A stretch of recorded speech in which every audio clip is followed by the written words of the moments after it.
हम अव्यक्त उपहार के पॉइंट्स पढ़ रहे थे। तो हम थे 5th पॉइंट पे, भक्तों को प्रसन्न करने का साधन है स्वयं की इच्छा मात्रम अविद्या स्थिति। जब स्वयं इच्छा मात्रम अविद्या हो जाते हो तब ही अन्य आत्माओं की सर्व इच्छाएं पूर्ण कर सकते हो।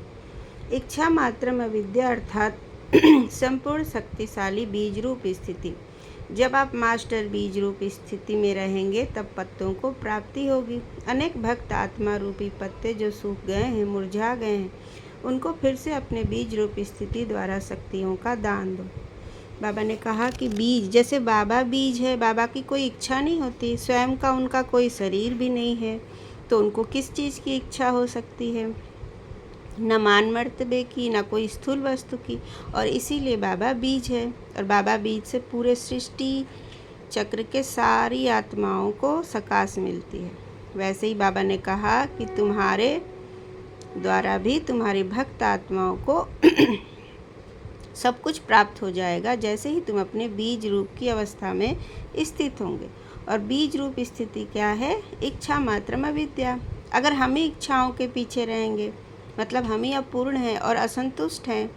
अगर एक असंतुष्ट आत्मा अन्य किसी आत्मा को संतुष्ट नहीं कर सकती है। इसलिए बाबा ने कहा कि खुद इच्छा मात्रम अविद्या हो जाएंगे तब आपकी शक्तिशाली बीज रूप स्थिति होगी। तब मन भटकेगा नहीं, क्योंकि हम बाबा से पूरा कनेक्शन होगा।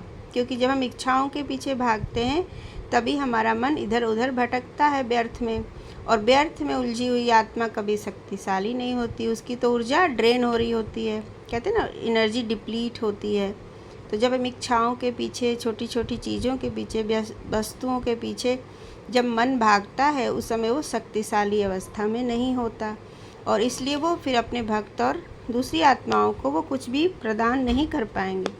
बाबा ने कहा तुम बीज रूप की स्थिति में स्थित हो जाओ। इच्छा मात्रम अविद्या, स्वयं की कोई इच्छा ना हो। हाँ, आवश्यकताएं तो पूरी करते हैं हम अपनी, लेकिन इच्छाएं ना हो अत्यधिक, तब हम सेवा कर सकेंगे। ओम शांति।